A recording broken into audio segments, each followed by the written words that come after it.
Hello everyone, welcome to the World Student Scope. So today we are going to discuss about chapter 2nd, class 7th of our NCERT. Our name of chapter is Bringing Up Carrie. So Carrie is an elephant who was 5 months old when he was given to me to take care of. Carry एक elephant का name है जो कि author को दिया गया take care करने के लिए जब वो सिर्फ 5 मंथ्स का था. I was 9 years old and I could reach his back if I stood on tiptoe. जब elephant he was just 5 months old, that time the narrator was 9 years old. जो एलिफेंट वो 5 मंथ्स ओल्ड था और जो नेटर था वो 9 years old था. It means उस टाइम पे जो उनकी हाइट थी वो ऑलमोस्ट सेम थी और जो नरेटर था वो उसकी बैक तक तब पहुंच पाता जब वो टिप टॉप पे स्टैंड हो. जब हम टिप टॉप पे स्टैंड होते हैं तब वो उसकी बैक तक पहुंच पाता था उसकी हाइट पे. He seemed to remain that high for nearly 2 years. अब अगले 2 साल वो ऐसे था कि वो हाइट में उसकी सेम थी, कुछ ज़्यादा चेंजेस नहीं आए थे, सेम हाइट पे था वो. We grew together. अब वो दोनों एक साथ बड़े हुए. And this is probably why I never found out just how tall he was. क्योंकि वो दोनों साथ में उन दोनों की ग्रोथ हुई, इसलिए वो उसको कभी ऐसा नहीं लगता था जो एलिफेंट है वो उससे बहुत टॉल है हाइट में, इसलिए उसको उसकी हाइट इतनी नहीं लगती थी क्योंकि वो दोनों ही एक साथ बड़े हुए थे. Next, he lived in a pavilion. Pavilion क्या होती है? एक डेकोरेटिव बिल्डिंग होती है used as a shelter. Elephant के लिए एज अ शेल्टर यूज होती है. एक डेकोरेटिव बिल्डिंग, एक काइंड ऑफ बिल्डिंग होती है जहाँ पे जो एलिफेंट है वो रहते हैं. Under a thatched roof. और वो जो पैविलियन था वो वहाँ पे रहता था. जो एलिफेंट था वो पैविलियन में रहता था under a thatched roof. Thatched roof means under a covered roof. Covered roof a kind of shelter, जिसकी एक रूफ थी, एक छत थी और it was covered with that thick tree stumps. और जो उसकी रूफ थी वो उसके साथ क्या थी? थिक ट्री स्टम्प्स थी, so that it could not fall, so that कि वो जो है उसकी जो थिक ट्री स्टम्प्स थी वो गिर ना जाए. जब जो हाथी है, जब वो कैरी है, it bumped against the poles as he moved about. जब वो उधर उधर मूव करेगा ताकि वो वहाँ से फॉल ना हो जाए, फॉल डाउन ना हो. One of the first things Kari did was to save the life of a boy. सबसे पहली चीज़ लाइफ में कैरी ने जो की थी वो की थी to save a life of a boy. उसने एक बॉय की लाइफ को सेव किया था. Kari did not eat much but he nevertheless needed. अब जो कैरी है, अनलाइक अदर एलिफेंट्स, जो कैरी है वो इतना ज़्यादा नहीं खाता था. वो क्या खाता था? He needed 40 pounds of twigs. उसको चाहिए थे 40 pounds of twigs. Twigs क्या होती हैं? स्टेम होती है ट्री की जो स्टेम्स होती हैं. तो वो खाता था सिर्फ a day to chew and play with. उसी को वो च्यू करने के लिए उसी को खाता था और उसके साथ ही वो खेलता था, उन टहनियों के साथ, उन स्टेम्स के साथ. सो यही उसका खाना था. एक दिन में वो कितना खाता था? 40 pounds of twigs a day. Every day. See that elephant? Here is an elephant on the picture. You can see it here. Every day I used to take him to the river in the morning for his bath. अब जो narrator है वो उसको daily ही कहाँ पे लेके जाता था? रिवर के पास. हर एक मॉर्निंग में, डेली एवरी मॉर्निंग वो उसको कहाँ लेके जाता था? रिवर पे उसको बाथ के लिए लेकर जाता था. He would lie down. और जब वो नीचे बैठ जाता था on the sand bank while I rubbed him with the clean sand. और वो जो नरेटर था उसको रब्ड करता था with the clean sand of the river for an hour. जो वहाँ रिवर के पास ही रिवर के जो किनारे बैठ के जब उसको बात के लिए लेकर जाता था तो वो रब्ड करता था सैंड को उसकी बॉडी पे फॉर एन आवर, घंटों तक. After that he would lie in the water for a long time. जब सैंड है उसको रब करने के बाद फिर वो पानी में घंटों तक इंजॉय करता था कैरी एलिफेंट. तो वो पानी में बहुत लंबे समय तक वहाँ रहता था. On coming out his skin would be shining like ebony. जैसे वो बाहर आता था उसकी जो स्किन थी वो इतना शाइन करती थी, इतनी चमकती थी जब वो पानी से बाहर आता, जस्ट लाइक एन आइबनी, एक शाइनिंग ब्लैक. क्योंकि जो एलिफेंट्स होते हैं उनका कलर ब्लैक होता है, तो शाइनिंग ब्लैक, एक शाइनिंग ब्लैक कलर की तरह वो शाइन करता था. बहुत अच्छा. And he would squeal with pleasure as I rubbed water down his back. और वो क्या करता था, स्क्वील करता था. हाई पिच्ड नॉइज होती है स्क्वील, तो वो हाई पिच्ड नॉइज निकालता था, मतलब खुशी से, अ काइंड ऑफ हैप्पीनेस. जब वो एलिफेंट्स जो एनिमल्स हैं वो शो करते हैं तो वो हाई पिच्ड नॉइज वो निकालता था खुशी से. कब निकालता था, as the narrator rubbed water down his back. और जब वो नरेटर था वो जो रब करता था वाटर डाउन हिज बैक, तब वो प्लेजर से स्क्वील करता था, high pitched sound. Then I would take him by the ear. तो फिर क्या होता था उसके बाद, then I would take him by the ear, फिर वो उसको कान से पकड़ता था. And because this is the easiest way to lead an elephant. और ये सबसे ईजिएस्ट वे था to lead an elephant, elephant को लीड करने के लिए. And leave him on the edge of the जंगल. उसके बाद वो क्या करता था, जो एलिफेंट था उसको जंगल के किनारे पे छोड़ देता था, उसको वहाँ पे छोड़ देता था. While I went into the forest. और उतने टाइम में, जितने टाइम में वो जो कैरी है वो जंगल में रहता था, वो नरेटर वो क्या कर जाता था, he went to the jungle, I went into the forest to get some luscious twigs. Luscious twigs क्या होते हैं, luscious twigs mean sweet taste bushes. तो वो जो स्वीट बुशेस होते हैं वहाँ कहाँ से, पेड़ों से लेने जाता था. किसके लिए, कैरी के लिए, फॉर हिज डिनर, उसके डिनर के लिए वो स्वीट ल्यूशियस ट्विग्स लेने जाता था. आफ्टर हिज बाथ, उसकी बात के बाद वो जब कैरी को, एलिफेंट को जंगल में छोड़ देता था तो वो उसके लिए ट्विग्स इकट्ठी करने चला जाता था फॉरेस्ट में. One has to have a very sharp hatchet. अब कहते हैं one has to have a very sharp hatchet. एक पर्सन के पास एक बहुत शार्प, बहुत तीखा एक्स होना चाहिए. हैश्ड इज एन एक्स, एक छोटा एक्स होता है, तो उसके पास एक बहुत शार्प एक्स होना चाहिए to cut down these twigs. उन जो लकड़ियां हैं उसकी जो टहनियाँ होती हैं पेड़ों की, उसको काटने के लिए, उसकी स्टेम को काटने के लिए एक पर्सन के पास बहुत शार्प एक्स होना चाहिए ताकि वो जल्दी से कट डाउन हो जाए, ताकि वो जल्दी से उसको चॉप कर पाए. It takes half an hour to sharpen the hatchet. अब कह रहे हैं कि जो हैचेट है, जो स्मॉल एक्स होता है, उसको शार्प करने के लिए near about half an hour लग जाते हैं, या आधा घंटा लग जाता है. It takes nearly half an hour to sharpen this hatchet, because if a twig is mutilated an elephant will not touch it. अगर जो ट्विग है वो म्यूटिलेटेड होगी तो एलिफेंट जो है वो उसको टच नहीं कर पाएंगे. It was not an easy job to get twigs. अब फर्दर जो नरेटर है वो ये कहने की भी कोशिश कर रहा है कि जो ट्विग्स हैं इकट्ठी करनी वो भी एक ईजी टास्क नहीं है. It's also a challenging thing, ये भी बहुत चैलेंजिंग है. And saplings for carry. और ट्विग्स इकट्ठी करनी, उसके लिए सैपलिंग्स इकट्ठी करनी, ये बहुत ज़्यादा मुश्किल काम था कैरी के लिए जो करता था नरेटर.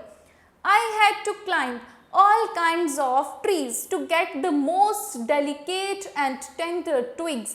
अब नरेटर क्या बोल रहा है कि उसको बहुत सारे तरह के ट्रीज पे चढ़ना पड़ता था, क्लाइंब करना पड़ता था, ताकि वो उसके लिए best out of the twigs जो है वो कलेक्ट कर पाए, इकट्ठा कर पाए.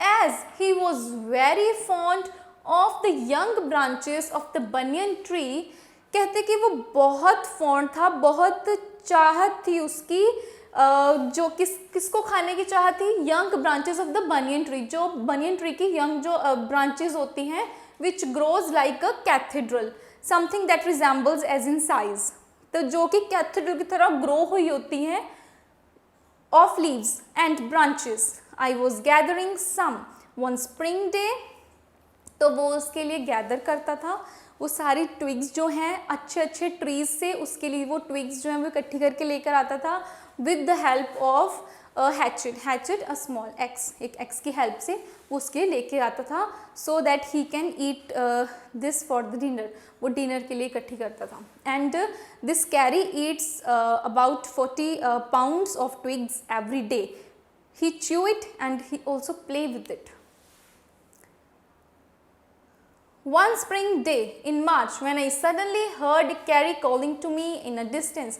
अब एक दिन की वो बात बता रहा है, एक दिन का एक्सपीरियंस शेयर कर रहा है कि एक दिन स्प्रिंग डे में, मार्च में जो स्प्रिंग सीजन था, तो एक दिन क्या होता है, when I suddenly heard carry, अब उसको एकदम क्या सुनाई देता है कि जो कैरी है उसको बुला रहा है, कॉलिंग, बुला रहा है, to call out to me in a distance, एक दूरी पे है, एक डिस्टेंस पे है वो, और कैरी उसको बुला रहा है, उसको ये ऐसा लगता है।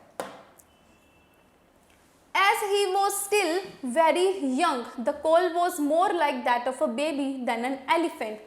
अब वो कह रहे हैं कि जो कैरी था वो बहुत यंग था, इसलिए जो उसकी आवाज़ थी, जो वो मुझे पुकार रहा था, was more like that of a baby. वो एक बच्चे की आवाज़ जैसा ज़्यादा था, than an elephant. एलिफेंट से ज़्यादा एक बेबी की आवाज़ जैसा ज़्यादा था, as being a very young. So I came down from my tree and ran very fast to the edge of the forest. So वो क्या करता है कि ट्री से जल्दी से उतर के आ जाता है, so might be Carrie wants my help. तो वो क्या करता है, ट्री से आ जाता है, he came down from the tree, tree से नीचे उतर जाता है, and ran very fast to the edge of the forest. और फॉरेस्ट के किनारे जहाँ वो कैरी को छोड़ के आता था डेली, वहाँ पे वो जल्दी से भाग के जाता है टू सी कि अगर कैरी ठीक है या नहीं। Where I had left him, जहाँ पे वो कैरी को छोड़ के आता था डेली वो जंगल में, आफ्टर बात के बाद वो कैरी को on the edge of the jungle छोड़ देता था, तो वहीं पे वो भाग के जाता है कैरी को देखने के लिए, but Kari was not there, but वो जो कैरी था वो वहाँ पे नहीं था। Looked all over but I could not find him.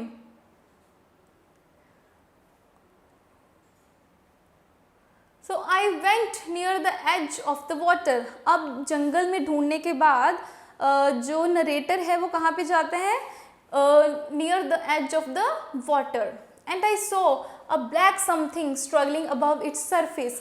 अब जब वो रिवर के किनारे जाता है तो वो क्या देखता है कि रिवर में कुछ उसको ब्लैक कलर का कुछ दिखता है, जो कि पानी में उसको कुछ ब्लैक कलर से कुछ दिखता है।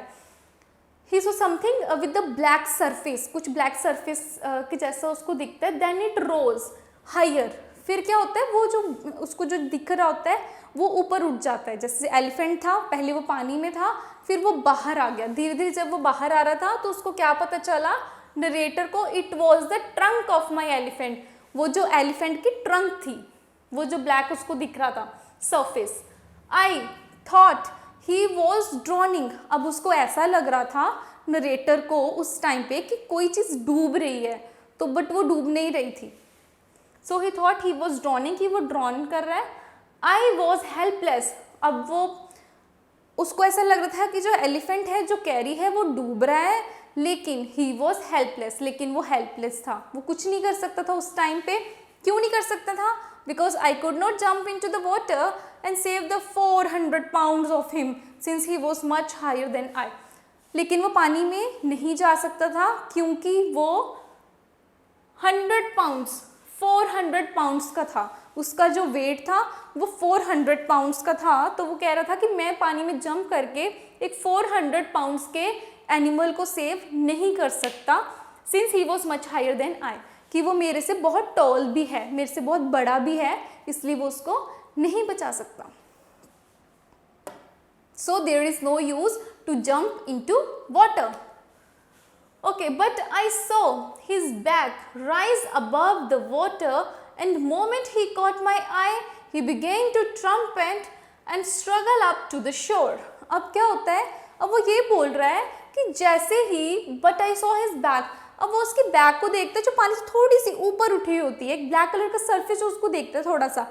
And the moment he caught my eye, और जिस मोमेंट पे वो नरेटर को देखता है, he began to trumpet, means he began to declare and struggle up to the shore, land along the edge of the river. जैसे ही वो देखता है वो मतलब बाहर आना स्टार्ट हो जाता है, किसकी तरफ, नरेटर. Then still trumpeting, अब still trumpeting, he pushed me into the water and as I fell into the stream. अब क्योंकि वो थोड़े मस्ती के मूड में होता है इसलिए वो नरेटर को भी खींचता है पानी में. So he pushed the narrator, he pushed him into the water, and as the narrator fell into the stream, I saw a boy lying flat on the bottom of the river. जैसे ही वो देखता है, जैसे वो पानी में चला जाता है, वो क्या देखता है, एक बॉय है पानी में जो कि जो नदी है उसके नीचे जो बॉटम होती है वहाँ पे पड़ा हुआ है. It's he is lying down at the bottom of the river. He had not all together touched bottom but was somewhat afloat. अब उसको ऐसा लग रहा था कि वो एकदम बॉटम को टच नहीं कर रहा था, बट ही वो समहाउ समवट अफ्लोट, कि वो थोड़ा सा उसके ऊपर था, फ्लोट कर रहा था. Seeing us drift by in the current, Carrie, who was usually slow and ponderous, अब वो कह रहे हैं कि seeing up drift by in the current, उसको देखता है जैसे carry, who was usually slow and ponderous, जो बड़ा कि slow and बड़ा ponderous था, बड़ा carefree था, and suddenly darted down like a hawk. तो वो कैसे, and came half into the river where I saw him stretched out his trunk again. अब वो कहाँ तक जाता है, रिवर की हाफ वे तक आता है, into the water where I saw him stretch out his trunk again, जहाँ पे वो देखता है कि वो अपनी ट्रंक को stretch out कर रहा है दोबारा से. I raised up my hand to catch it and it slipped. अब वो जो नरेटर है वो रेज होता है, थोड़ा ऊपर उठता है, उसको कैच करने के लिए अपना हैंड उठाता को उसको कैच करने के लिए उठाता है, बट इट स्लिप्ड, लेकिन उसके हाथ से वो स्लिप हो जाती है. I found myself going under the water again. अब उसको ऐसा लग रहा है, फिर वो खुद को इसी तरह से पाता है कि वो पानी में दोबारा से अंदर जा रहा है. Going under the water again, but this time I found that the water was not very deep. पर लेकिन उसको इस बार क्या लग रहा है कि जो पानी है वो इतना गहरा नहीं है, इतना डीप नहीं है. So I sank to the bottom of the river and doubled my feet under me. So वो क्या बोलता है, उसको लगता है कि इतना पानी नहीं है अब इस रिवर में कि मैं डूब जाऊं. Feet under, and suddenly kicked the river bed, and then he suddenly kicked the river bed and so shoot upwards, and he so shot upwards like an arrow, in spite of the fact I was holding the drowning boy with my hand. I came to the surface of the water to take my breath.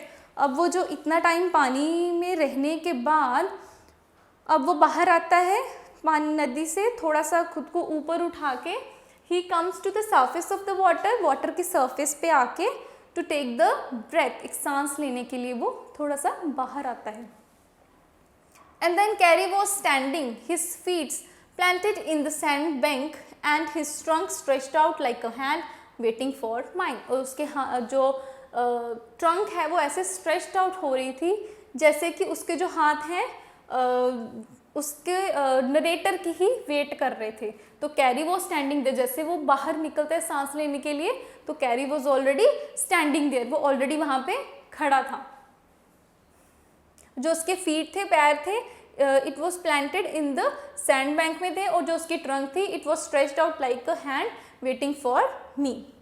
I dived down again and pulled the body of the drowning boy अब उसने क्या किया, ही dive down again, वो दोबारा से गया and he pulled the body of the drowning boy to the surface, but not being a good swimmer I could not swim ashore and the slow current was already dragging me down. उसने कोशिश की वो जो boy है, जो उसकी body है, उसको ऊपर खींचने की, लेकिन he was not a good swimmer, वो एक अच्छा स्विमर नहीं था, इसलिए वो ऐसा नहीं कर पाया. And he could not swim ashore and due to the slow current also it was already dragging him down. As my body rose above, जैसे ही उसकी बॉडी ऊपर को उठती है पानी से, I felt a lasso around my neck. उसको इस तरह से कुछ फील होता है, lasso around his neck.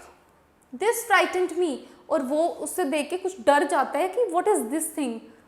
I thought some water animal was going to swallow me. अब उसको ऐसा लगता है कि कुछ water animal है जो मुझे खाने वाला है, जो मुझे खा जाएगा. I heard Carrie squealing and I knew it was his trunk about my neck. He pulled us both ashore. लेकिन क्या होता है, वो कोई और एनिमल, वाटर एनिमल नहीं होता, वो कैरी ही होता है. और उसको बाद में बहुत sooner he comes to realize, he comes to recognize that it's Carrie, not any animal and water animal. तो I knew it was his trunk about my neck. He pulled us both, और उसको दोनों को वो खींच देता है. Carrie becomes fond of ripe bananas. अब जो कैरी है, he is very fond of the ripe bananas. He believes in self help, वो self help में believe करता है. Much to the discomfort of his friend, with quiet dignity, Carrie accepts the childing he knows he deserves. Let's read in detail.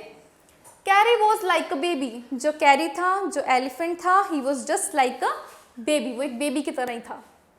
He had to be trained to be a good. उसको trained होना था, उसको trained करना था, so that to be good. And if you did not tell him when he was naughty and when he was up to more mischief than ever. So we need to train all the elephants to be good. And if you didn't tell him, अगर हम उनको नहीं बताएंगे कि when he was naughty, he was up to अगर हम उसको नहीं बताएंगे जब वो बहुत नोटी होते हैं, तो they might mischief than ever. For instance, one day somebody gave him some bananas to eat. अब क्या बता रहा है कि एक बार की बात है जब किसी ने उसको बनानास दिए खाने के लिए. Very soon he developed a great love for ripe bananas. और उसने बहुत जल्दी राइप बनानास के लिए प्यार जागृत कर लिया. मीन्स उसको फिर वही खाना था, उसको बहुत अच्छा टेस्ट आया उसमें, और and now he is very fond of ripe bananas. We used to keep a large plates of fruit on the table near a window in the dining room. अब वो क्या बोल रहे हैं कि वो एक बड़ी प्लेट रखते थे फ्रूट्स की, डाइनिंग रूम की जो विंडो है वहाँ पे एक बहुत बड़ी प्लेट्स रखते थे फ्रूट की. And one day all the bananas on that table disappeared. और एक दिन क्या होता है, जितने भी बनानास होते हैं उस लार्ज प्लेट में वो सारे डिसअपीयर हो जाते हैं, गुम हो जाते हैं, एकदम से गायब. And my family blame the servants for eating all the fruit in the house. और जो फैमिली होती है नरेटर की, वो सर्वेंट को मीन्स बोलती है, सर्वेंट को ब्लेम करती है कि उसने सारे फ्रूट घर में खा लिए, तो उसको सुनना पड़ता है. A few days later the fruit disappeared again. लेकिन कुछ दिन बाद क्या होता है, जो फ्रूट्स होते हैं दोबारा से प्लेट से डिसअपीयर हो जाते हैं. This time the blame was put on me. और इस बार ब्लेम किस पे आता है, नरेटर पे. पहले किस पे था ब्लेम, सर्वेंट्स पे, और इस बार नरेटर पे. And I knew I hadn't done it. But narrator को तो पता था कि उसने कुछ नहीं खाया, कि उसने ऐसा किया ही नहीं है. It made me very angry with my parents. और जो नरेटर है उसको बहुत गुस्सा आता है कि मैंने तो फ्रूट्स खाए नहीं और मेरे पे ब्लेम लगा दिया. And the servants, for I was sure they had taken all the fruits. अब देखो, उसको ये पता था कि उसने फ्रूट्स नहीं खाए. And the next time the fruit disappeared. अब उस टाइम पहले सर्वेंट्स को बोल दिया, उसके बाद नरेटर पे ब्लेम आ गया. Next time I found a banana the next time the fruit disappear, जब नेक्स्ट टाइम जो फ्रूट है डिसअपियर हुआ, वहाँ से गायब हो गया, I found a banana all smashed up in carries Pavilion. उसने क्या देखा, वो जो बनाना था वो स्मैश्ड हुआ था कहाँ पे, पेविलियन में, जो एलिफेंट का पेविलियन था। This surprise me very much, और वो देख के बहुत सरप्राइज हो जाता है जो एलिफेंट का पेविलियन है वहाँ पे बनाना को देख के। For I had never seen fruit there, कि उसने कभी भी फ्रूट वहाँ पे पहले नहीं देखा होता। As you know they had always lived on twigs, as के जो एलिफेंट्स होते हैं वो हमेशा ट्विग्स पे ही रहते हैं, हमेशा ट्विग्स खाते हैं। तो जब वो फ्रूट देखता है एलिफेंट के पेविलियन में, so he becomes so surprise. Next day when I was sitting in the dining room, अब नेक्स्ट डे की बात कर रहे हैं, when he was sitting in the dining room wondering whether I should take some fruit from the table without my parents permission. अब वो क्या सोच रहा है कि उसको फ्रूट्स लेने चाहिए टेबल से, अपने पेरेंट्स की परमिशन से बिना उसको क्या फ्रूट ले लेने चाहिए वहाँ से जो विंडो के पास पड़ी है plate. A long black thing very much like a snake suddenly came through the window and disappeared with all the bananas. क्या देखता है वो, एकदम से कोई ब्लैक कलर की चीज़ उसको दिखती है और सारे बनानास एकदम से डिसअपीयर हो जाते हैं।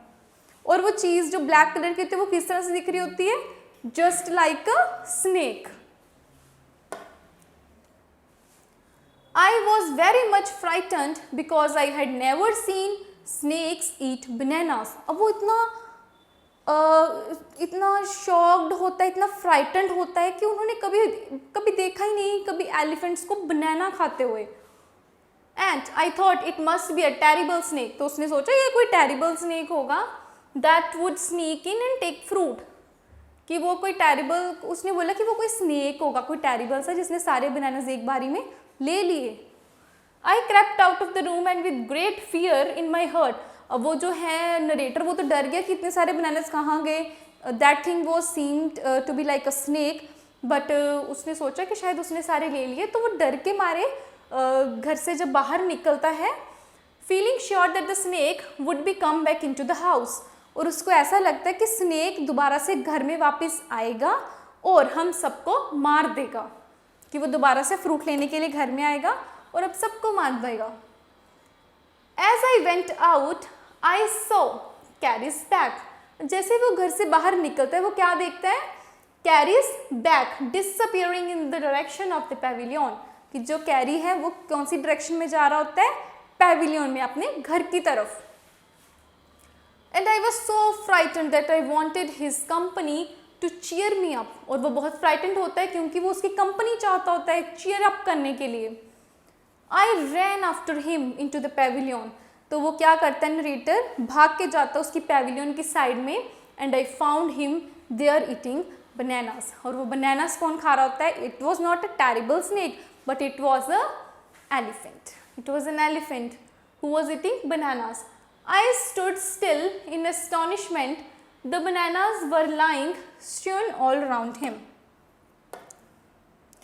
तो सारे बनानास जो होते हैं वो उसके पास ही पड़े होते हैं।